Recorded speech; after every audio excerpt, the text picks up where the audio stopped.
¿Qué hubo? Bienvenidos y bienvenidas a un nuevo capítulo de Literatus, el número 79 que yo sé estaba demorado. Yo les dije que estoy haciendo un episodio sobre Irene Nemirovsky, pero ha tomado más tiempo del que pensaba. Entonces, antes de publicar ese episodio sobre Irene Nemirovsky, les traigo un nuevo uno contra uno en este podcast que, como ustedes saben o de pronto no, está dedicado al género del cuento y en el cual hablo y entrevisto en algunas ocasiones como en esta a autores o autoras que me parecen muy pero muy tesos y tesas. En el caso de hoy pues tenemos a Lina María Parra Ochoa y estuvimos hablando sobre este libro de cuentos que se llama Malas Posturas, que es completamente increíble. Lina es una escritora colombiana de Medellín. Este fue, creo, su primer libro de cuentos. Después publicó otro que se llama Llorar sobre leche derramada. Y en la última publicación que hizo, si no estoy mal, es La mano que cura, que es una novela que pues la verdad ha dado mucho de qué hablar, como que está muy buena. Yo todavía no la he leído, espero leerla muy pronto. Pero hoy entonces estuvimos hablando de Malas Posturas, que es un libro de cuentos que tiene algunos que hablan de terror o de horror, que está muy bien escrito, que tiene muchas técnicas narrativas que me interesan y que espero que a ustedes también les interesen. Y que además Lina va a estar de invitada en Literatus en el club de lectura. Si usted quiere ser parte de ese club de lectura y hablar con ella sobre Malas Posturas, pues nada más tiene que escribirme a mi Instagram, que es federico.baraya, o a mi correo, que es federico.baraya@gmail.com. Sin más preámbulo y sin dar más vueltas, entremos de lleno a la entrevista con Lina María Parra Ochoa y este libro que se llama Malas Posturas. Yo soy Federico Baraya Galán, o el man de los cuentos, y les doy la bienvenida.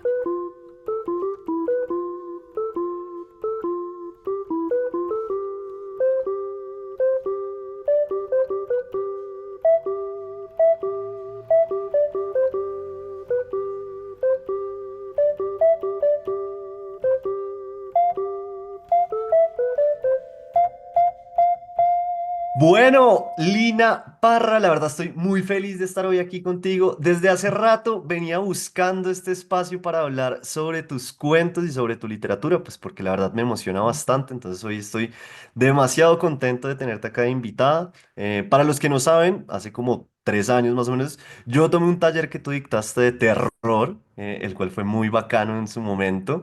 Y bueno, pues nada, antes de empezar a hablar sobre Malas Posturas, que es el libro que nos trae hoy acá a conversar, quisiera saludarte y saber cómo estás, cómo va todo. ¿Qué más, Federico? ¿Cómo estás? Gracias por la invitación. Contenta y expectante de conversar. Y me acabo de dar cuenta que estuviste en ese taller. Yo no me acordaba. Bueno, pues pasé desapercibido. Eso Pero también está era, bueno. era virtual. Era virtual, claro. Ah, bueno, es que cuando son virtuales uno a veces borra cassette de toda la gente. Sí, no, era virtual y vimos todo el tema de cuentos de terror, Ah, entonces qué fue chévere, muy muy bacano. bacano. Me Sí, sí, alegra. sí. Bueno, Lina, yo siempre hago esta pregunta para iniciar estos espacios que siempre molesto, diciendo que es como una pregunta de, sí, como de entrevista de trabajo. Y es, para esas personas que no te conocen, ¿quién es Lina Parra? Mm, Parce, yo creo que a mí no me contratarían en ningún lado si tuviera que responder esa pregunta. No sé, Lina Parra es una, no sé, escritora, docente, lectora, alguien, no sé, me gusta hacer cosas. Creo que eso es en lo que más pienso todo el tiempo. Me gusta hacer fotos, me gusta dibujar, me gusta tejer, me gusta tallar madera, me gusta escribir, pero creo que sobre todo eso, desde chiquita escribo y eso es como la manera en la que pienso el mundo, pues no es ni mejor ni peor, simplemente es la manera en la que entiendo el mundo. Pero sí me gustaría poder hacer más pereza también. A Lina María Parrachoa le gusta mucho hacer pereza. Claro, a todos nos gusta mucho hacer Uy, presa. Bueno, no a sí. todos, hay gente No, que no, hay le gente gusta que es, no. sí, sí, le gusta levantarse muy temprano a Ujú. trabajar. Tú mencionabas ahí que desde muy chiquita escribes, pero pues me gustaría ahondar un poco en eso. ¿Qué es desde muy chiquita? Pues es que, a ver, a mí me cuesta a veces como cuando hablo de eso porque suena un poco tonto. Desde muy chiquita escribo porque desde que aprendí a escribir escribo cuentos pendejos de niñas que se vuelan de la casa y van a buscar a Papá Noel, no sé, cualquier pendejada. Pero sí, siempre como que nunca no he escrito. nunca eso no ha estado. Yo chiquita, una vez me dio por hacer un periódico familiar, hice obras de teatro con mis primitos y hicimos montajes para toda la cuadra donde mi tía y, o sea, como que siempre me gustaba contar historias, escribir y leer. Entonces, sí, suena a veces como si fuera un poco romántico, entonces por eso me pica un poco contarlo, pero pues sí, así era. No quiere decir que eso me haga como mejor, ¿no? Pero era lo que hacía cuando era chiquita, sí. Bien, ¿y eso lo acompañabas también con lectura desde chiquita? Sí, mi papá fue como muy firme en enseñarnos a leer a mi hermana y a mí desde muy pequeñas y él nos enseñó a leer pues antes como que en el colegio y nos compraba libros y a mí pues yo siempre cuento esto, él me pagaba por leer, entonces yo leía porque me pagaban. Entonces ya Pero después me... a ver, ¿cómo es eso? ¿Cómo es eso que te pagaban por leer? ¿Te daban qué? ¿5.000 pesos por Sí, libro? no, hombre, 5.000. No, eran como 20 pesos o 10 pesos por página, puede ser, no, o menos. Sí, era muy poquito. Entonces, no sé, yo me leía chiquita un cuarto de 5 páginas, entonces me daba ponerle 100 pesos. Y así. Y entonces él apuntaba atrás la fecha en la que terminábamos de leer el libro. Pues Lina María terminó de leer el libro, en 1992, pues ponerle. Y así, entonces me pagaba y creo que de diferentes maneras mi papá alimentó una cultura de la lectura en la casa. Había muchos libros, él también nos leía antes de dormir, nos contaba historias que él se inventaba. Entonces para mí eso es como normal, como que crecer para mí fue darme cuenta que en otras casas no era igual, que no había un montón de libros y que la gente no estaba contando historias todo el tiempo. Pero yo tuve pues esa suerte y a mí me ha alegrado mucho también venir de una familia que cuenta muchas historias. Creo que esa es la otra, como que a uno sí le tocaba ir a las visitas de las tías y las abuelas y las tías abuelas y uno le tocaba sentarse y escuchar gente hablar. Y eso es escuchar gente contando historias y a mí siempre me llamó la atención eso y entonces me quedaba ahí como escuchándome el chisme Claro. y creo que todo eso es parte de ese universo de la lectura, pues no solamente como el del libro. Claro, y me imagino que esas historias eran eso, eran más eso, ¿no? Como chisme, no era como les voy a contar Claro. una historia, sino como pasó esto. Ah, no, no, en las visitas eso era chisme. Pero sí tuve una tía, pues tengo una tía, mi tía Afra y mi papá nos contaban mucho historias de la familia, como anécdotas. Entonces me contaban las historias de cuando mi mamá era pequeña, por ejemplo, que varias de esas historias están en la novela que escribí hace unos años, En la mano que cura, y que varias de esas historias son las que realmente son el germen de Malas Posturas, el primer libro de cuentos que publiqué, son escuchar esas historias de esa infancia tan diferente que tuvo mi mamá, de mi infancia, y de alguna manera querer atrapar eso. Y de ahí como que salió esa semillita, pero entonces sí nos contaban historias, pues como Bien. más, Sí. sí, más te voy a contar esa historia de cuando tu mamá tal cosa, de cuando tu abuelo tal otra. Entonces creo que ahí había habido, que no es exclusivo de mi familia, pues una tradición narrativa oral y además la cantidad de libros que mi papá tenía y en mi casa, entonces sí, siempre estaba como esa obsesión, mi papá siempre que salíamos a algún lado decía lleve un libro, entonces yo siempre llevo, y mi mamá me decía lleve buzo, y mi papá lleve libro, entonces, y todavía si yo salgo sin libro me siento como que, como, como liviana, no sé, liviana pero mal. Bien, no, pues está muy bacano porque, claro, tu papá fomentó el hábito de la lectura que es tan Mm. difícil a una edad tan temprana. Y bueno, tú al principio mencionabas algo que me parece interesante y es que eres profesora. Y yo frente a esto tengo una pregunta y es, ¿se puede enseñar a escribir? Esa es una de las preguntas con las que yo empiezo mis talleres. Yo creo que sí y no. No se puede enseñar el secreto. Hay gente que lo tiene y hay gente que no lo tiene, pero se puede acompañar un proceso personal de cada persona, de cada persona, sí. Se puede acompañar un proceso personal y darle a la persona de cierta manera herramientas para que pula lo que tiene. Porque yo creo que a veces nos concentramos mucho en pensar que la escritura o la creación es esta cuestión como de genialidad. Y claro que sí. Hay una gente que uno dice, pero ¿cómo hijueputas hizo eso, cierto? Como Sí. esa admiración mezclada con frustración de, pero ¿cómo? ¿Por qué es tan genial? Pero la mayoría de las personas estamos en la vida creando con lo que tenemos y yo creo que un poco los talleres son uno de los espacios en donde uno sí puede como poner en discusión lo que uno crea, sacarlo del espacio de lo íntimo y ponerlo a pelear, pues como a ver, defiéndase y también aprender cosas, escuchar opiniones, pulirse un poco, ¿cierto? Hay gente igual que pasa toda su vida en talleres de escritura y, pues, ¿qué te digo? Ajá, súper bien. Y hay gente que un día dice, ay, escribí esto y es un cuento increíble y uno, pero entonces por eso creo que sí y no. Creo que la pregunta esconde muchas más, como muchos más vértices, pues. Yo salto mucho entre temas, entonces espero que me perdones, pero Yo bueno, también, yo me voy por las ramas, me vas a tener que recordar de qué estamos hablando. me parece perfecto, porque es que quiero hablar también de un tema que acompaña, primero el taller que yo vi en su momento y también tu literatura, y es el terror. ¿Por qué tienes un interés particular por el terror? ¿Qué hay detrás de eso que te llama la atención y desde cuándo? Yo creo que eso tiene como dos caras. Uno, sí, yo desde chiquita he sido como truculenta, macabra, me gusta asomarme a lo, pues, cierto, no sé, como que tengo ese interés, me gusta ver películas de terror.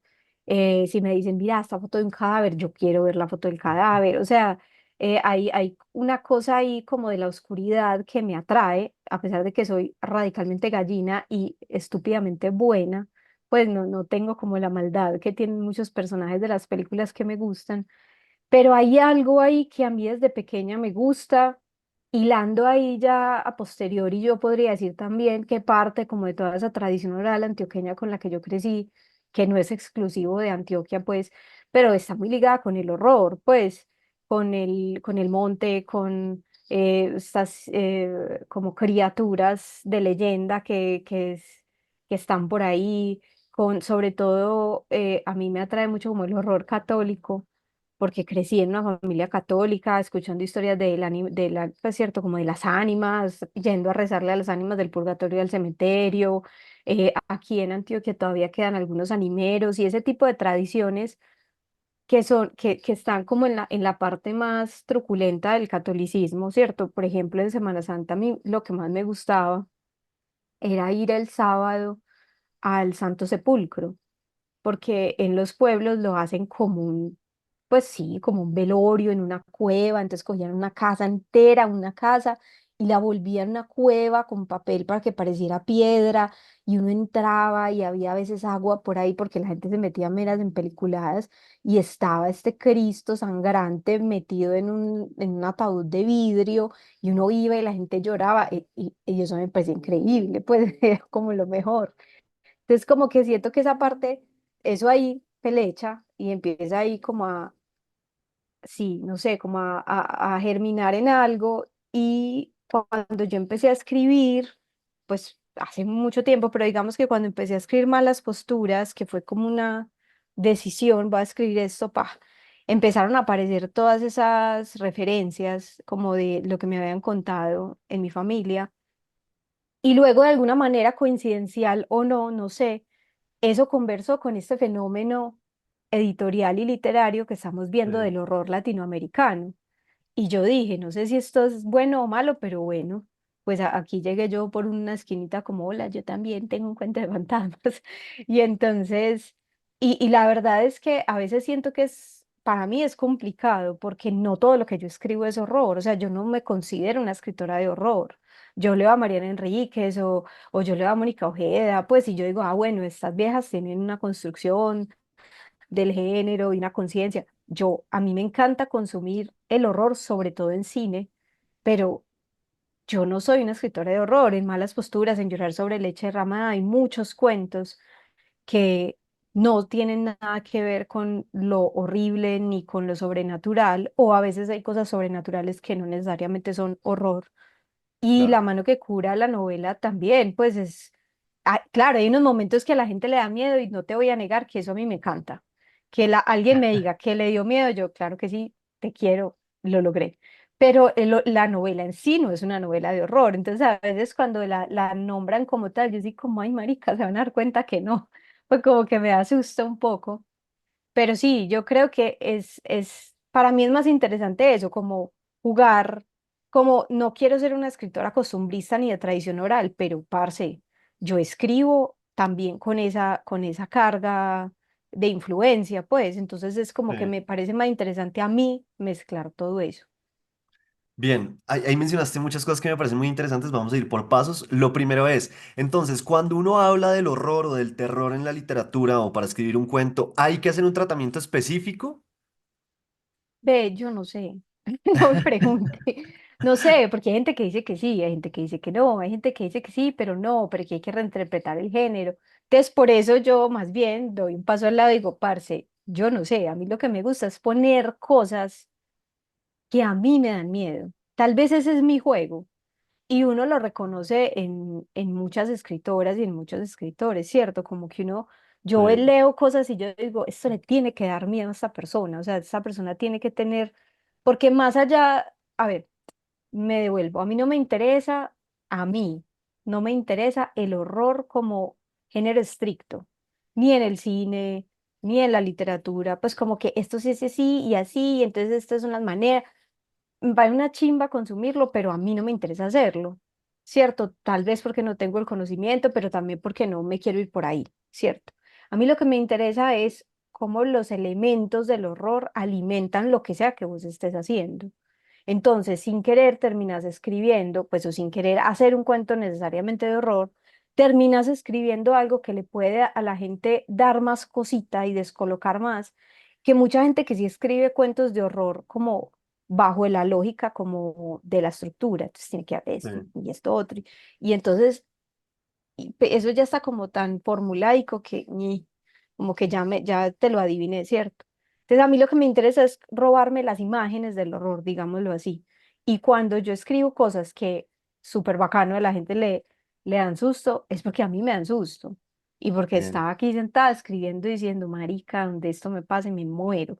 Entonces creo que para mí es un juego más como de la tripa, como de lo empírico que del conocimiento estricto. ¿Y qué pasa? Que cuando yo he dado talleres enfocados en temas, porque a mí me encanta dar talleres de escritura, lo que más me gusta hacer después de escribir es hablar de escribir. Lo que hago es eso, es enfocar el taller temáticamente como en una serie de imágenes que pueden ser disparadoras de textos, pero no quiere decir que yo esté hablando de literatura de terror y entonces ustedes todos van a salir escribiendo textos de terror, igual que cuando hablo de autoficción o cuando hablo de otra cosa, lo Claro. hago como disparador para la escritura, lo que salga, chimba, pues no me voy a poner estricta y no, técnicamente, no. Claro, es un ejercicio más como de entregarle herramientas a las personas, Mm, que eso es lo más interesante. Yo no sé si esta pregunta sea un poco repetitiva, pero es que me llama mucho la atención saber también tu perspectiva frente a esto y es también uno cómo evita que el terror se vuelva muy de la fórmula, pero más de la fórmula como lo efectista, ¿no? Como que uno se da cuenta, ah, me está poniendo estas cosas es porque es horror y quiere que sea súper efectista. Uno cómo evade eso cuando está escribiendo estos artefactos de terror. Marica, es que me estás corchando, yo no sé, lo único que yo sé es lo que a mí me interesa hacer, que es lo que te digo, yo no pienso que estoy escribiendo un cuento de terror, yo pienso que estoy escribiendo un cuento con cosas que a mí me dan ñáñaras, pues como que me dan como, qué cagada donde esto fuera así, ¿sí me entendés? Sí, sí, Como sí. que es más intuitivo, no sé quién me dijo, parce, porque además yo tengo la peor memoria de la hijueputa vida que había como escritores como intuitivos y escritores como más intelectuales, ¿cierto? Yo humildemente me voy a meter dentro de la casa de los escritores que son más intuitivos porque es como, par, yo no sé, yo hice eso y ahí eso salió y usted mirará. Sí, vos Bien. mirarás a ver qué le analizas, pero a la final sí creo, y eso lo hablo mucho cuando hablo del horror, pues, o el terror, porque además también estuve como, hay un cuento mío en una antología de horror latinoamericano ¿Es que el que acaba yo de salir? salió el año pasado, se llama Cabezas en la Ventana, antología de terror latinoamericano Que en está Mariana México. Enríquez, ¿no? Está Mariana Enríquez, está Bernardo Esquinca, bueno, eso está un cojonal de gente ahí y yo. Y entonces, en el lanzamiento precisamente en Bogotá, yo argumenté algo sobre el terror y el horror y otro escritor, eh, también colombiano, argumentó completamente lo contrario y él es como un conocedor así estricto del género y como súper estudioso Han Cohen, que me pareció súper teso y me cayó muy bien, ¿no? Entonces me parece muy interesante porque yo dije, parce, es que eso también como cuando uno le preguntan qué es un cuento y qué es un relato. Parce, alguien que me diga, porque yo todavía no he podido entender. Entonces, como que lo que a mí me parece es que el juego con el terror es un juego de la imaginación. Si vos, y yo de verdad pienso que la gente que no le da miedo nada es porque no tiene imaginación. Porque es que el terror, el miedo realmente es la previa, es la expectativa y es vos estar imaginándote todo lo que puede pasar y las cosas más extrañas. Y eso luego lo agarras y lo pones en un texto para regalárselo a otro. Y ahí yo creo que estás jugando con esas herramientas del horror o del terror, pues no sé. Bien, y antes de cerrar este pedacito de la entrevista, yo me acuerdo que en el taller hablábamos de un tema que me pareció interesante y es como estas dos vertientes del gore y lo siniestro. Ujú. ¿Cómo es eso para la gente que nos está oyendo y que de pronto le interesa meterse en este mundo del terror, del horror? ¿Qué es eso del gore y de lo siniestro? Bueno, eso lo hablábamos porque a mí hay un ensayo de Mark Fisher, que era un pues filósofo y pensador inglés que me parece increíble, que se llama Lo raro y lo espeluznante, así lo tradujeron en español, en inglés se llama creo que The Weird and the Eerie. Y el man está tratando como de dilucidar diferentes terminologías que tienen que ver con eso, como que descolocado, como lo uncanny, lo que nos produce uy, esto es familiar, pero vení, no, es un poquito distinto y me produce como escozor. Es un ensayo cortico, muy bueno, creo que en español está publicado por Alfa de Kai. Y claro, Mark Fisher hace esta distinción entre lo macabro, que sería como lo gore, y lo siniestro, y habla como de que lo siniestro es una forma como más sutil, en donde hay algo que no debería estar o algo que debería estar y no está, ¿cierto? Entonces él pone el ejemplo, no sé, de un pueblo vacío, que vos llegues a un pueblo y está abandonado. Y eso ya te da como, uy, porque usualmente las construcciones humanas pues tienen vida, tienen gente, y sumale que vos entres en una casa y tenga comida servida, podrida, ¿cierto? Algo pasó para que toda esa gente se fuera de la nada, ¿cierto? Entonces eso ya te pone en alerta y te da sustico. Y lo mismo cuando dice que hay algo donde no debería haberlo, que es el clásico del terror cuando un muñeco se mueve. Pues los muñecos Claro. no se deberían mover, entonces ¿por qué demonios hay una muñeca moviéndose o una virgen llorando sangre o cierto, cosas de ese tipo? Es muy, muy sutil, pero a vos te da miedo ni el hijo de puta. Y en cambio está el gore o lo mórbido, lo macabro, que es ya esa curiosidad extraña de romper el tabú que tenemos socialmente sobre el cuerpo, que es algo que a mí también me gusta mucho, pero no escribo tanto de eso, que es como querer ver qué hay adentro, ¿cierto? Como desbaratar la sacralidad del humano y volverlo carne.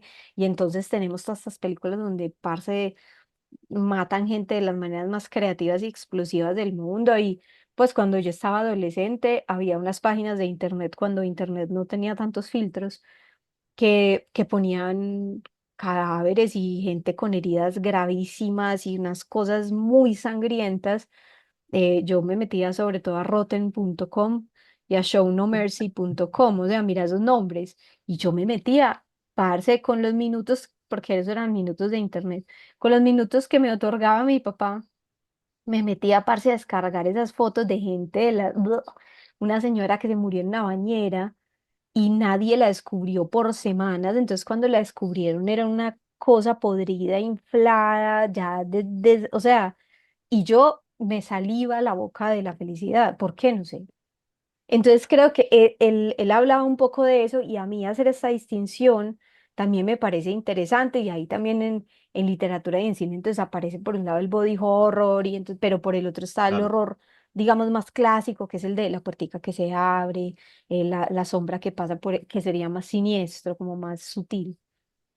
Bien, bien. Eso no significa igual que uno no pueda tener un cuento en que los dos No, elementos no. entren a conversar, sino que eso pasa. Digamos, la gallina degollada de Horacio Quiroga me parece que tiene de todo un poco.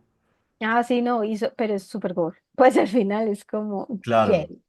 Sí, exacto. Y vos no dirías, es un cuento de horror, pero es un cuento de horror, ¿cierto? Sí, sí, Y sí. usualmente la progresión de la película hollywoodense de terror clásica es de lo siniestro a a lo macabro, ¿cierto? Empezás abriendo la puerta lento y terminás con la bruja así tirándosele encima a alguien, pues. Bien, listo. Ahora sí, entremos a hablar un poco más de malas posturas que lo tengo acá. Mm. Y lo primero que quisiera saber, porque ahorita lo mencionabas, es que en un momento dado decidiste, quiero hacer esto. ¿Cómo nació este proyecto? ¿Si fue un proyecto pensado, tenías unos cuentos y dijiste, bueno, por acá hay algo? ¿Cómo fue? No, yo tenía como unos apuntes en una libreta y quería escribir. Pues yo siempre que he querido escribir y aquí hay, pero bueno, creo que cambiaron de nombre. Aquí en Medellín estaban las becas de creación de la alcaldía de Medellín y había como una fecha. Entonces yo dije, esa va a ser mi fecha. Y me encerré, mis papás tenían una finquita en San Jerónimo, en Tierra Caliente, acá cerquita de Medellín, y entonces yo me fui para allá en Semana Santa. Y yo dije, bueno, yo tengo de lunes a jueves para escribir porque el jueves llega el bulto de gente a la piscina, sancocho, y ahí ya pues no voy a escribir absolutamente nada. Entonces utilicé esa gabelita ahí de la casa y me encerré allá y escribí los cuentos que tenía ya como, yo suelo hacer eso, como que tengo una libreta con fragmentos, títulos, palabras, ideas, y luego me sirve mucho sentarme y como con la libreta al lado y ya botar todo. Bien, ¿y cómo es ese proceso de escritura? Digamos, empecemos con el primer cuento que es Leyes. Hay algo que me pareció muy bacano y es que tiene un eje, ¿no? Al que volvemos una y otra vez, que son estos personajes encontrándose con el profesor en el carro, pero mientras tanto igual después nos vas dando como contexto de lo que es la historia y hay un secreto alrededor también de un objeto que es la pipa, que es muy bacano. ¿Cómo es eso? ¿Tú tienes como esos ejes en la cabeza, en el pensamiento, o el cuento nace y después dices, bueno, por acá puedo hacer esto, puedo hacer lo otro? Mm. No, voy a ser la persona más aburrida del mundo. La verdad, no. Yo el primer cuento que escribí de malas posturas realmente se llama Pañuelos de papel. Ya estoy Sí, viendo mi libro. Pañuelos de papel lo escribí mucho antes, es decir, lo escribí como en el 2013. Y como que ahí, cuando escribí Pañuelos de papel, me di cuenta de una cosa, algo en la voz, algo en la voz que era mía, pero que estaba contando también la historia de, pues, o la historia ficcional, obviamente, pero basada en anécdotas de mi familia, de mi abuelo, de la muerte, no sé qué. Y en Pañuelos de papel pasa esto que salté como del presente, de cuando el abuelo claro. muere, el abuelo de Lina, al pasado a contar la historia del abuelo. Entonces fui como hilando pedacitos del presente. Y esa estructura me desbloqueó a mí algo cuando escribí este cuento y me gustó mucho no escribir cuentos cronológicamente como lo venía haciendo, pues. Entonces, malas posturas y llorar tienen mucho de eso, no todo. Es que ya me prohibí escribir así, mentiras que no, pero entonces, claro, con leyes lo que pasa un poco es que yo este señor lo vi. Yo lo vi un día en la universidad, pues no se llamaba así, eh, no, Claro. no, no tenía lo de la pipa ni nada, pero sí tenía esta actitud y este cachaco así como todo roído, y entonces pasa un estudiante y entonces los doctor, no sé qué, y entonces sí tienen como una conversación sobre qué cigarrillos son mejores para fumar y como que un hombre fuma, no sé qué, yo, que está ridiculez. Y el señor me molestó tanto que se me quedó en la cabeza y, y nada, esa frase del doctor Saldarriaga fumó pipa desde los 7 años salió y empecé a escribir y creo que esa desbloqueada de, puedo saltar en el tiempo, me dio una libertad. Y entonces por eso se empieza a repetir mucho en los cuentos. Bien. No, Y no ahora me que parece mencionas esa malo, primera pues, pero frase, bueno. no, pero me parece que está buenísimo, más porque, claro, me parece interesante eso de que un cuento te haya desbloqueado también las formas de narrar, que pues Ujú. eso muchas veces es la dificultad, ¿no? Y eso me trae la siguiente pregunta y es, nos leías la primera frase del cuento y yo quisiera saber qué tan importantes son para ti esas aperturas, como uno oye muchas veces que hay escritores o escritoras que dicen como, para mí el primer párrafo es vital porque es el que me da el tono y ya puedo seguir. ¿Para ti es tan importante o en realidad el primer párrafo cambia muchísimo hasta que en un momento lo encuentras y ya? No, para mí el primer párrafo, bueno, no el primer párrafo, las primeras frases son importantes porque son las que me permiten arrancar. O sea, usualmente cuando yo escribo un cuento, empiezo por la frase que escribí en la libreta. O sea, usualmente esa es la frase que lo que escribí por ahí, eso es el principio, y ya ese es el principio. Y soy como toda terca, y como no, yo no voy a mover nada después. Es un reto que tengo también, o sea, como que he pensado mucho con los años de escribir, porque yo soy muy tranquila para todo, pero para escribir soy como terca, estoy aprendiendo eso. Entonces yo escribo el cuento y ya, ese es el cuento.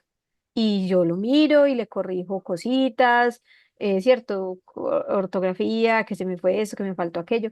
Pero para que yo entre a un cuento a reorganizar, eso no pasa. No, es como que ya, eso fue lo que salió. Yo no me voy a poner Pero ¿por qué a pasa eso? forzarme. No sé, yo digo que eso es como la pereza en mí, como que ya eso salió y no tengo esa, viste estos escritores que vuelven al texto Claro. y entonces le trabajan. Para mí la carpintería es muy interesante, pero es más una carpintería de ya tengo esto y cómo lo pulo, pero sí me cuesta mucho volver a reestructurar, como no, entonces este párrafo aquí arriba, no, pero este personaje, ta, ta, ta. O sea, hace poco que estaba terminando un libro, un cuento que era como con unas historias de mi hermana, sí se lo mandé y me dijo, mira, esto no tiene tanto sentido porque en el laboratorio no haríamos esto, entonces yo le dije, bueno, ¿qué harías? Entonces ya me dijo, y entonces ya como que fui y lo reescribí, pero para mí eso es antinatural. Y no me enorgullezco de eso porque siento que es un poco mediocre. A veces leo los cuentos después y digo, "Ah, tal vez hubiera hecho esto otro", pero la verdad me quita mucha ansiedad. Pues como escribir y eso fue lo que salió y lo corrijo y lo trabajo, pero no me voy a quedar preguntándome cuáles son las mil posibilidades en las que este cuento podría cambiar porque me atranco. Y no, yo cuando escribo es ya, ya, suerte, la bendición y te fuiste, pues no te conozco. Me parece muy sano para la salud mental. Uf. Uy, sí, parce, porque es que uno ya, después es como yo, uno, yo ya qué más voy a decir acá, eso fue lo que, y como suelo escribir en tirones largos, ¿cierto? No soy de escribir un parrafito, de decirme y pensar, y entonces volver después de almuerzo, es que, no, a mí eso no me sirve. Yo me siento a escribir, entonces lo que salió, siento que es lo que tenía que salir y no puede salir otra cosa y ya. Entonces es como si me cerrara que también es bacano cambiar eso y retarse como a cuestionar los textos, pues, pero sí, malas posturas en particular salió así, salió como una flecha. Y de este cuento tengo dos preguntitas más antes de simplemente dejarlo. La primera es la caracterización del personaje o de los personajes. ¿Eres una escritora que le pone atención a eso, le interesa caracterizar y cómo caracteriza? O sea, eso me parece muy interesante porque caracterizar es un reto, no, no es tan fácil simplemente dar las características del personaje y ya. ¿Cómo es en tu caso? Pues yo me baso mucho en esta idea de que en el cuento uno debe poner lo que el cuento necesita y ya. Entonces, a mí no me sirve escribir cosas, ni me interesa que no le agreguen nada al cuento, ¿cierto? O pues a la historia. Entonces, en este cuento en particular era muy importante hablar de cómo era el doctor Saldarriaga y de cómo era el abuelo de Lina y de cómo era la abuela de Lina, porque, pero mira que tampoco estoy describiendo, yo soy muy mala para describir un personaje como que tiene el pelo así, tiene la ropa así, y No, para entonces, nada. no, simplemente las características que en la historia van surgiendo, ¿cierto? O sea, vos en la historia, en el cuento de Leyes, te vas dando cuenta que la abuela es una mujer como disminuida y, y silenciosa y que carga como un gran dolor, es porque el cuento te lo va mostrando, ¿cierto? No porque al principio te dicen, y entonces esta era así, así. Sí, y eso es lo que a mí me gusta, como que en el cuento se vaya revelando quién es el personaje, ya sea a través de rasgos físicos o de rasgos emocionales o de pequeñas cositas, pues. Es cierto que esto lo he discutido yo ya mucho y me siento como que me empeloto cada vez que lo hablo, que hay un asunto que a mí me gusta mucho en lo que escribo, pues, o que me gusta mucho para escribir, que es, o sea, yo lo llamo como la autoficción expandida, y es el ejercicio de hacer autoficción, pero llevarlo al extremo de la ficción, que ya es como risible llamarlo autoficción, pues porque, por ejemplo, en la novela me hice bruja obviamente yo no soy bruja. Entonces es como que llevarla a un extremo de la ficción, pero yo sí me estoy robando cosas de la realidad, Claro. sobre todo nombres, ciertas apariencias y ciertas anécdotas que a veces para mí funcionan como disparadores de la escritura. Entonces, cierta anécdota, cierto gesto, cierta cosita, pa, que te me lo traigo y me siento a escribir, pero me gusta ese juego extraño de dejarle el nombre o dejarle ciertas pisticas. Entonces, no sé, el dedo quebrado de la abuela era el dedo quebrado de mi abuela. Este tipo no se llamaba así, pero yo lo vi. Era profesor de Derecho allá en mi universidad. Y está como cierto, como que hay ciertas cosas que me permiten anclarlo en el mundo porque es el mundo que yo conozco, pues robarle cosas a la gente, como vampirizar a la gente que conozco para escribir. Es muy bacano porque sí, o sea, en la caracterización uno ve que la caracterización siempre llega en momentos específicos que hacen que la historia avance, que es lo que también es muy bacano, como que sí, no es el bloque de el tipo era así, sino Ujú, que a medida que va avanzando la historia nos vas dejando también cosas que hacen parte, sí, como de la totalidad del cuento. Entonces la caracterización en todos los cuentos me parece una cosa muy bella, que es difícil de lograr, entonces pues nada, primero agradecerte. Pero pasando de ese tema, hablemos del segundo cuento que se titula Día de visitas. Claro, entonces este cuento quiero simplemente hacer una pregunta muy específica y es porque ahorita ujú, mencionabas que el terror está muy ligado a la imaginación. Y este cuento ujú, es un juego de la imaginación porque vemos ujú. efectivamente un personaje que se imagina cómo sería estar loca, ¿no? Sí, este cuento sale de una novela que yo intenté escribir cuando era muy joven y muy mala. Porque me imaginaba como esta historia, como que chimba que a uno lo diagnostiquen de algo y lo encierren en un psiquiátrico. Pero claro, toda estúpida yo pensando en unos psiquiátricos de película, como, como yo ahí todo el día, pues en una casa toda increíble, rodeada de bosque, leyendo y ya. Y creo que el cuento tiene mucho, o sea, tiene mucho que ver con un miedo que yo he cargado toda la vida de ser adulta, pues y a cargar las responsabilidades que implica ser adulto, ¿cierto? Porque cuando vos entras en una de esas instituciones, lo que te están quitando es tu agencia y tu Sí. capacidad de, pues, ¿cierto? Como de decir vos misma qué pensás de vos misma, pues, porque otro tiene que decir sí o no. Y, y entonces como que esa novela fue un fracaso horrible, obviamente, pues estaba muy joven y todo lo peor, pero se me quedó como esa duda de explorar esa idea de que me imagino que estoy loca, como de puta, es que hay algo igual extraño en querer renunciar a tu agencia y a tu individualidad solo para no responderle al mundo productivo. Y entonces empezó como esa frase, también suelo imaginar que estoy loca, y me empecé a imaginar eso, como si yo estuviera en esa situación y como mis papás yéndome a visitar, mi papá pasándome libros debajo pues como debajo de la mesa, las otras personas que estarían ahí y mi hermana diciéndome como ya, déjate de hacerla loca, pues deja de ser tan irresponsable.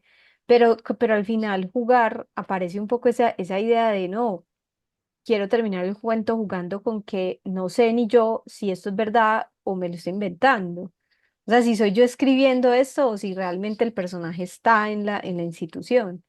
Claro. Quería dejar como eso ahí. Sí, pero es un poco enfermo, ¿no? También, eso también me pareció bonito en el concepto del cuento porque es un poco enfermo uno imaginarse estar loco. Claro, es horrible porque, pues no es horrible, pero sí es, para mí no sé si sea enfermo, pero sí, es querer no pertenecer, o sea, no tener responsabilidad. Sí, Pero no tener responsabilidad viene de la mano de no tener libertad ni agencia, porque ella se podía parar y decir, no, miren, lo que pasa es que yo me estoy haciendo y nunca he estado loca, sino que me da demasiada pereza trabajar, entonces pues que me metan acá. Y los médicos van a decir, obvio, no, estás loca. Y por eso en el cuento hago la referencia a Solo vine a hablar por teléfono de Gabriel García Márquez, que es eso espectaculares. Ella es la persona más cuerda del mundo, está explicando literalmente su situación, pero al ella estar bajo el halo de, es una de las pacientes del psiquiátrico, todo lo que diga va a ser tomado como la cosa más disparatada del mundo y nadie le va a creer, hasta el punto de que la enloquecen. Pues, y eso a mí me parecía muy poderoso, pues el delgado límite entre vos tener como tu agencia y vos decir, si yo pienso esto, hago esto, y no, todo lo que digas es un delirio. y eso me parecía fantástico, pues, y es horrible, pues porque la personaje acá lo decide, pero a mucha gente se lo deciden. Y Claro. salir de ahí, necesitas que otro te ponga un sello que diga, sí, ya, ya se curó. Y aún así vas a tener siempre como ese vaho de cualquier cosita y se le corre el champú. Además, las enfermedades mentales son esa rama también de la medicina que uno ve que el avance científico y demás no es tanto como en otras clases. Entonces, digamos, la esquizofrenia todo el tiempo cambia, las ideas alrededor de eso. Entonces, es como definitivamente quién define si está loco o no. Es Ujú. muy complejo detrás de eso.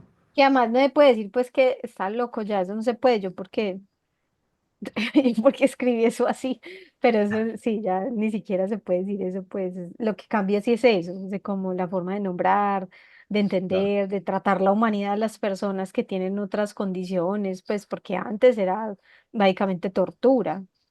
Sí, sí, sí, sí, Mm. sí, sí, sí.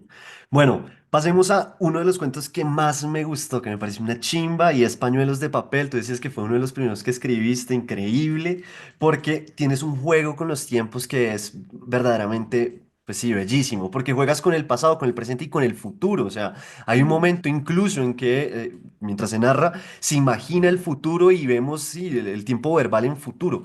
¿Cómo fue eso? ¿Por qué jugar con los tiempos verbales? Yo sé que me vas a decir, no, no sé, porque yo simplemente lo escribí, pero también desde tu lado y tu rol como profesora, ¿cómo se juega con los tiempos verbales para no terminar haciendo cualquier cosa? Yo creo que eso sí es una cosa como de práctica y de cuidado en el proceso de la carpintería. O sea, ya, vos pues sí, creerte muy allá y como te estoy diciendo yo, me senté y escribí y salió lo que salió. Pero claramente después tiene que haber un proceso juicioso de revisión porque si hay cosas que no cuadran, pues hay que arreglarlas, ¿cierto? No sé, a mí lo que me permite, creo que yo lo había entendido una vez así, a mí me encantan las películas de viajes en el tiempo porque reconfiguran los hechos, ¿cierto? Como cuando Marty McFly vuelve a a viajar al pasado en la segunda película y se ve a sí mismo viviendo la primera película y a sus papás. O sea, todo, cuando los de Dark Parse viajan y se vuelve el mierdero más grande, a mí me encanta eso, me parece, eso sí me parece el horror. Eso es el horror, o sea, como, no sé, este personaje, el papá de Jonas en Dark, no sé si te viste Dark, Sí, sí, sí. que es el niño que se pierde al principio de la serie y decide quedarse en los 80 y crece, o sea, y él todo el tiempo sabiendo, esos vecinos son mis papás, ese niño es mi hermano, ese niño soy yo, o sea, ese es el hijo de puta horror más horrible de todos, pero hay una cosa como con el tiempo y con la superposición del tiempo que a mí me gusta mucho y que cuando escribí este cuento me permitió como contar la historia de mi abuelo sin que fuera simplemente te estoy contando la historia de mi abuelo y ya, ¿cierto? O sea, porque yo te puedo empezar a contar, imagínate que mi abuelo se llamaba José. Entonces, cuando él estaba chiquito, el papá en una gallera, yo te puedo contar esa historia. Pero esa historia en sí es una anécdota familiar que es interesante para mí y ya, porque era mi abuelo, pero para vos no. Entonces, a mí lo que me interesa digamos, esta estructura es que al matarlo, pues el hecho de que se muera y que lo estoy como enmarcando en este asunto del duelo, ya te empiezo a contar la historia de él y eso cobra como otro cariz, tiene otro sentido. No te estoy contando simplemente la historia de un señor antioqueño, sino que la estoy enmarcando en esta familia que está yendo a ver el cadáver, y la nieta, y entonces que le escribe esta cosa, ¿cierto? Pero este cuento en particular, porque además fue el primero que escribí, es casi que el menos ficcional. O sea, sí, todo eso pasó. Mi abuelo se murió, nos llamaron, nosotros fuimos, ese era mi abuelo, él hacía esas cosas. Entonces, yo escribí una cosa mientras él estaba ahí, pues el cadáver, mientras venían los de la morgue, pues los de la morgue, oye, los de la funeraria. O sea, todo eso pasó. Yo simplemente ahí conté, como en estructura de cuento, una cosa que a mí me pasó. Pero yo creo que ahí el asunto del tiempo y lo que te estaba diciendo ahora del costumbrismo, a mí me gusta mucho la tradición antioqueña, la tradición oral, amo a Carrasquilla, me interesa mucho las manifestaciones costumbristas, pero a mí no me interesa hacer costumbrismo, pero sí me interesa contar esas historias con las que yo crecí, con esta gente con la que viví, la forma de hablar que se está perdiendo, porque evidentemente el tiempo pasa y las maneras lingüísticas cambian. Todo eso me interesa como atraparlo un momentico y dejarlo en algo y tal vez enmarcar en los fragmentos de tiempo, pues como el futuro, que lo hago en varios cuentos, me permite jugar a que esto sea un cuento y no simplemente una anécdota que me pasó a mí. Bien, bien, bien. Sí, porque eso que mencionas del tiempo también lo vemos en la distancia entre árboles, que cuando empiezas a hablar en futuro, o el narrador o la narradora empieza a hablar en futuro, también vemos como la transformación del personaje principal, de la personaje, como dices. Pero de este cuento de la distancia entre árboles hay una cosa que me gustó mucho. Ese es un cuento que a mí me dio mucho miedo. Tengo que confesarlo. Pues no parece ser un cuento de miedo, pero pues es que están destruyendo toda la selva. Entonces eso Ah, también, sí. eso es muy miedoso. Y creo que hay algo muy bonito y es que el elemento de tensión, por lo menos lo que yo vi, es que el elemento de tensión es un tema también ético-moral, ¿no? Como Mm, esta mujer diciendo, me vendí por la plata. sí, que es lo que le pasa a mucha gente que trabaja A todos. a todos, pues. Pero sí, es como estoy aquí arreglando con pañitos de agua tibia un daño impresionante que es para hacer una hidroeléctrica, hay que matar un monte. Y eso que este cuento no tiene que ver con cosas más horribles que hacen para hacer hidroeléctricas en Colombia.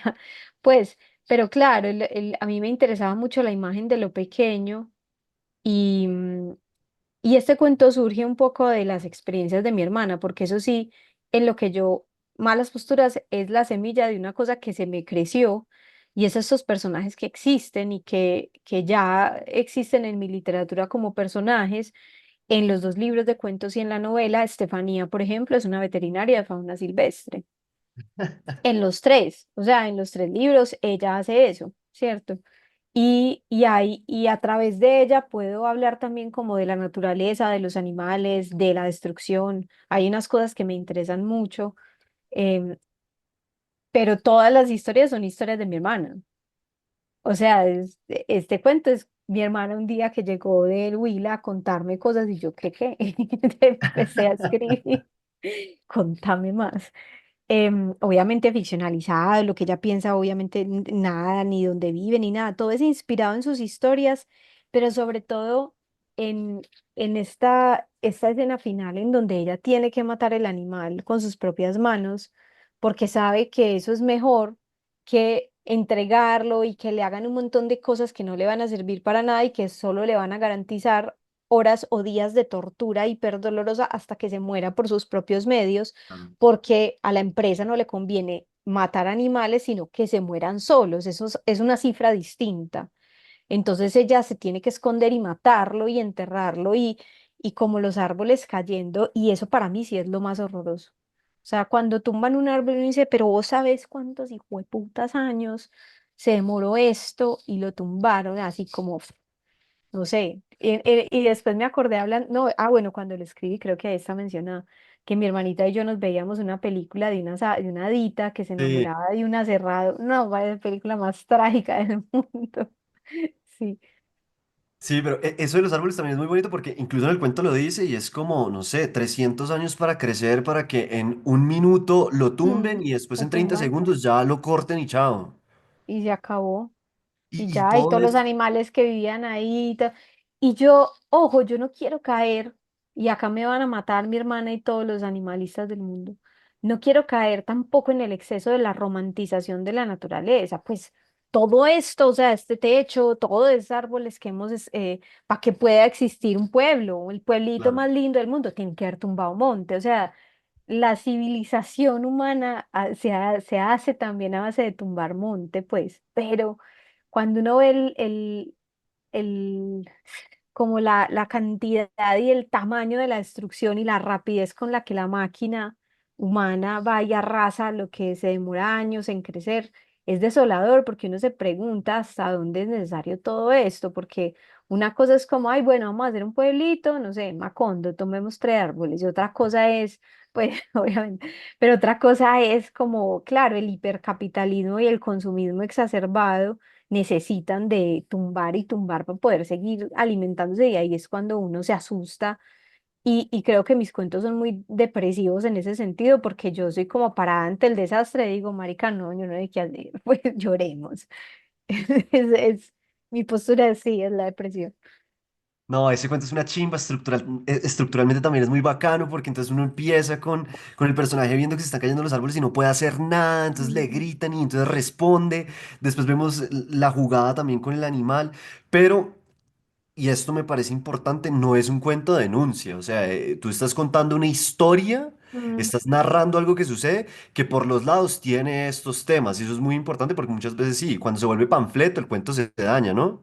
Sí, tal vez a mí no me interesa tanto ser tan panfletaria, a mí no me interesa tanto, sí, como el panfleto duro, sé que tiene sus ventajas, sé que puede ser muy interesante y los escritores del mundo tendrán opiniones distintas.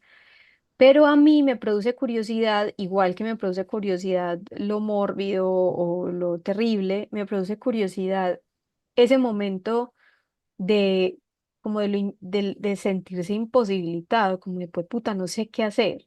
Porque tal vez yo en mi vida me he encontrado mucho en esos momentos, soy muy chiquita y esto es muy enorme y yo puedo seguir acá y tener mis convicciones y hacer mis cositas, pero esta máquina comedora de todo es demasiado grande y no sé qué hacer. Claro. Y, y a veces a mí me gusta como explorar eso en los personajes porque no sé, siento que me abruman tantos personajes o heroicos, sí, o sea, como que todo el mundo es muy de armas tomar y yo conozco mucha gente que no. Yo conozco mucha gente que no es tan de armas tomar o que no se puede poner a denunciar la corrupción porque es que tiene 5 hijos que alimentar, ¿sí me entendés? Y Sí, es sí, como, sí. marica, sí, qué gonorrea, pero es que tengo una esposa que está enferma y tengo 5 hijos y mi mamá está y entonces estoy haciendo una matemática de la cotidianidad y elijo comer callado porque la vida es una mierda. Esa postura a mí me parece muy interesante como de explorar en los personajes. Entonces, Estefanía es esta veterinaria de fauna silvestre que ama la naturaleza y le toca trabajar en eso porque si no hay más trabajo. Y Claro. sí, ella como pueda intenta salvar los animalitos que pueda, pero ella sabe que eso no es nada. Y entonces entiende como que está dentro de un animal gigante una forma como de rebelarse contra esas órdenes es como, ah, no, usted no quiere que yo lo mate porque no quiere tener cifras de muerte, pues entonces yo lo mato con mis propias manos, marica, y lo escondo, pero yo a estos animales no los voy a poner a sufrir porque ustedes quieren decir que recuperaron no sé cuántos animales, porque todo es Claro. unas cifras. Sé que ya hemos hablado bastante tiempo, no quiero robarte tampoco demasiado tiempo. Tengo dos preguntitas para ir cerrando. La última del cuento es simplemente sobre el último cuento, que es Malas Posturas. Mm. Ese cuento también es dolorosísimo de leer. A mí se me retorcía todo el cuerpo leyéndolo. Pero un concepto muy bacano que me quedó ahí y es como esta idea de la hoja de vida a través de las enfermedades, ¿no? Como qué pasaría si Mm. uno, en vez de mandar su hoja de vida, siempre mandara sus enfermedades. ¿Cómo sería un mundo así? Pero más allá de eso... ¿Cómo fue ese cuento? O sea, ¿cómo fue escribir ese cuento? Ese cuento también tiene muchas cosas de estructura, pero también es muy doloroso. ¿Qué querías también mostrar a través de este cuento? Pues este cuento creo que es el otro que yo me he ido como volviendo más ficcional con el tiempo, pero este cuento también es muy, ¿qué? Fiel a ciertas cosas de la vida. Es decir, esa lista de enfermedades pequeña que hay ahí es la lista mía. Y a mí me ha parecido interesante cómo en la creación, en la literatura en particular, pero en todas las formas de creación, nos relacionamos con el cuerpo de diferentes maneras. No sé si has visto que hay escritores que hacen un montón de ejercicio. Entonces, no sé, como Leila Guerriero que sale a trotar y Sí, sí, entonces sí. mientras es como, y es una vieja que está buenísima pues, y entonces ella se relaciona con el cuerpo como de una manera más a través del cultivo, del ejercicio, de la fuerza. Yo por muchos años me relacioné con mi cuerpo a través de la idea de la enfermedad y del dolor. Y creo que de ahí salen malas posturas, de esa acumulación. Y surge de una frase que me dijo mi abuelo, me dijo, es que, porque a mí me dio escoliosis cuando era adolescente, pero para mí eso no es doloroso porque eso fue lo que a mí me tocó vivir, entonces a mí me parece que es como normal. Y cuando yo le cuento a la gente es como, no, terrible, y no está súper traumada, y yo, no, porque eso fue lo que a mí me, pues, lo que me tocó, sí, o qué. Pero cuando a mí me dio escoliosis, mi abuelo, me acuerdo que me dijo que eso era culpa mía, porque yo tenía muy mala postura cuando me tiraba como en el sofá a ver televisión. Y yo como que no, no es culpa mía, si algo es culpa tuya, porque es genético, pues, o sea, Sí, la escoliosis es sí, no sé si eso sea un desorden o qué, pero es una cosa genética que está ahí, se manifiesta en la adolescencia, usualmente, mayormente en las mujeres, sí. Entonces, pues yo no le respondí eso, obviamente. Pero eso, vieras que él me dijo eso cuando yo tenía 12 años. Y esa frase, o sea, malas posturas, se me quedó en la cabeza flotando años. Y escribiendo cosas, un día la escribí en la libreta. Y ahí empecé como a, ve, y, y realmente el cuento surge de eso. Un día sí tuve una molestia en el ojo y escribí esa primera frase de que tenía como nublado el ojo izquierdo. Y se empezó a ir como esta situación ya ficcional en donde esta chica le empiezan unas migrañas súper fuertes y se empieza a acordar de todas las veces en las que ha tenido que ir al médico y ha tenido enfermedades o condiciones y, y empecé a hacer como un derrotero de, sí, como de mi relación con la medicina, las enfermedades, los hospitales, que yo amo la medicina, no amo las enfermedades, pero eso hizo que, por ejemplo, yo en un hospital no me aburro. Todo el mundo es como, no, qué pereza los hospitales. Y yo, no, qué chévere las salas de espera y como las revistas, no sé, como pues igual ya no hay tantas revistas, pues desde la llegada del celular sí, claro. ya perdimos la revística del hospital. Pero sí, ahí empieza a aparecer esto y se me empiezan a venir todas estas imágenes de los médicos, de cuando era pequeña pidiéndole a los médicos que por favor me dejaran morir si la cirugía salía mal, obviamente no me iban a hacer caso, de las mariposas que tenía el ortopedista en su oficina, que eran mariposas que mi ortopedista tenía en su oficina, o sea, obviamente todo este pensamiento de sentirme como una mariposa, esto es la escritura mía hoy, pero Sí. todas esas cositas sí hacen parte como de mi historia. Esa es mi historia clínica, pues ahí Bien. resumidita. Y también es bacano ver el cambio del tiempo también con la forma en que pues, sí, ejercen la medicina los doctores, ¿no? Como que el Ujú. primero es muy específico, muy a la antigua, y después vemos otro que en el cuento se menciona como el bacán. Sí, el que Eh, se cree bacano, horrible. sí, sí, sí. Entonces también es interesante ver cómo ese uso de la temporalidad y cómo el cambio se hace así. Entonces me Ujú. parece una chimba ese cuento. El libro me parece una chimba. Muchas gracias de Muchas nuevo. gracias. Lina, antes de que te me vayas, porque ya sé que te robo mucho tiempo, esta es la última pregunta que siempre hago en Literatos, que es pura pregunta de chisme, y Me es, si encanta. te acuerdas, ¿qué hiciste con la primera plata que ganaste por escribir literatura? Ay, vida hijo de pucha. Si no te acuerdas de la primera, pues una que te acuerdes que sea bacana. ¿Qué hice con la primera plata que... A ver, yo creo que la primera plata que yo me gané por escribir literatura fue la beca. Entonces esa no la destiné como a algo en particular, sino como a la vida. Pero sí tengo una reciente, no sé si sirva, y Sirve. es que una amiga mía se casó el año pasado en Berlín y es mi mejor amiga, pues y yo como putas no voy a ir a su matrimonio y me entró una plata de la traducción de la novela al italiano y esa plata literal fue como la plata para ir a Berlín y fue muy feliz, como mira, o sea, estoy yendo a Berlín porque escribí una novela y la traduje, o sea, sentir eso es bonito. Claro, Pues no, muy chimba. sobre todo porque yo sí tenía ese sueño, no sé si sea pendejo, pero yo tenía el sueño de ser escritora. A mí me encantaban las películas de niñas escritoras y escritores, o sea, yo me creía Joe March, huevón, por allá escribiendo en el ático, y siempre que me veo mujercita lloro cuando ella escribe la novela, o sea, yo tenía esta fantasía y, Y tal vez como ese acto que puede ser muy bobo, pero sí, como que te pagaron una plata que te sirve para hacer algo que no lo hubieras podido hacer de otra manera, es como, ah, mira, sí, pues por lo menos por ahora sí. Y eso ha sido lindo.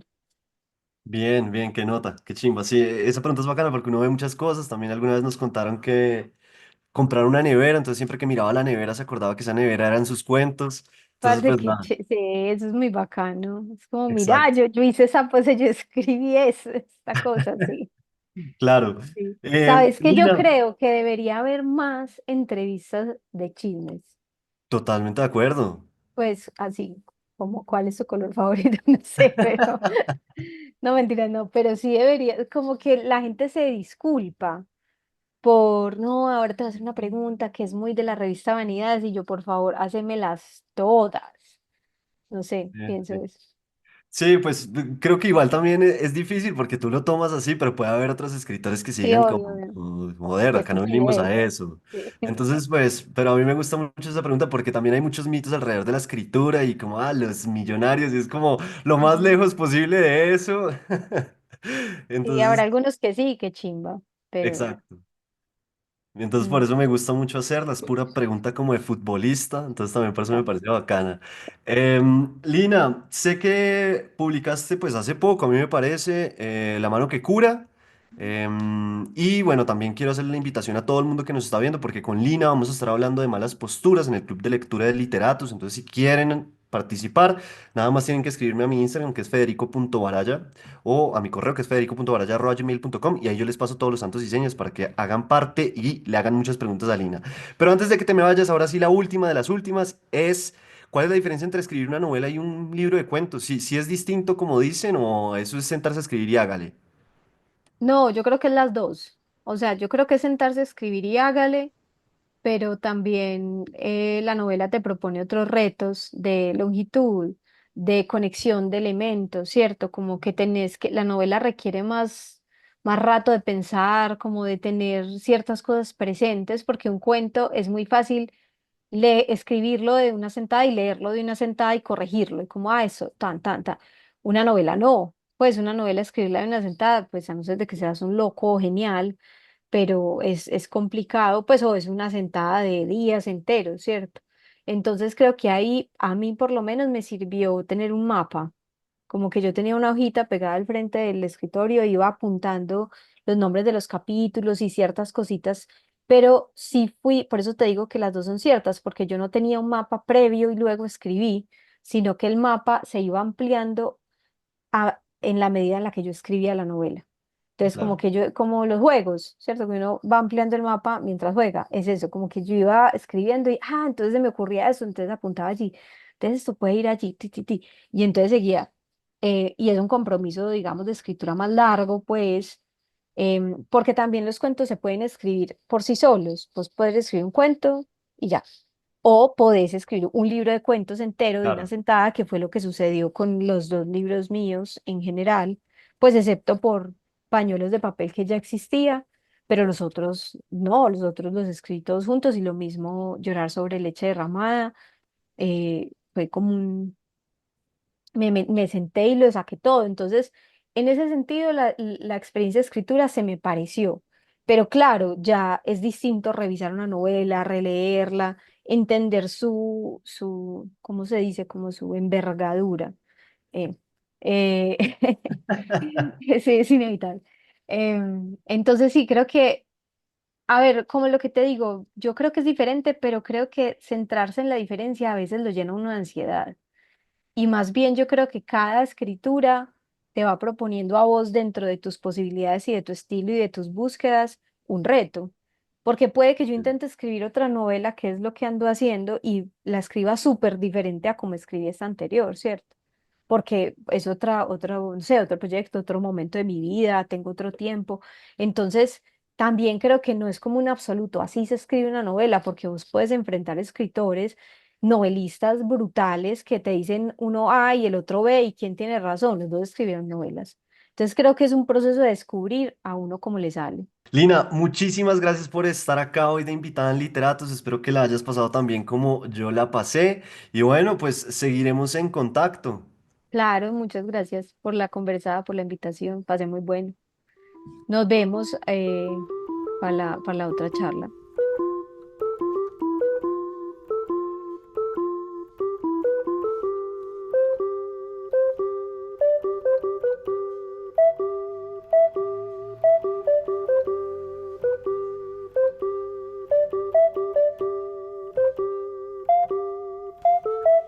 En este capítulo número 79 de Literatus estuve charlando con Lina María Parra Ochoa sobre su libro de cuentos Malas Posturas. Acuérdese que si quieres ser parte del club de lectura con Lina, solo tiene que escribirme a mi Instagram, que es federico.baraya, o a mi correo, que es federico.baraya@gmail.com, y por ahí le paso todos los santos y señas para que esté en esa sesión, que va a ser por Zoom, entonces no tiene necesidad de estar acá o de ser presencial, puede estar desde cualquier parte del mundo y le puede hacer las preguntas que quiera para que charle con ella y la conozca. Mi nombre es Federico Baraya Galán, o el man de los cuentos, como me dicen desde que empecé esto que se llama Literatus, y nos oímos en un siguiente capítulo para hablar más sobre la literatura y sobre todo sobre los cuentos.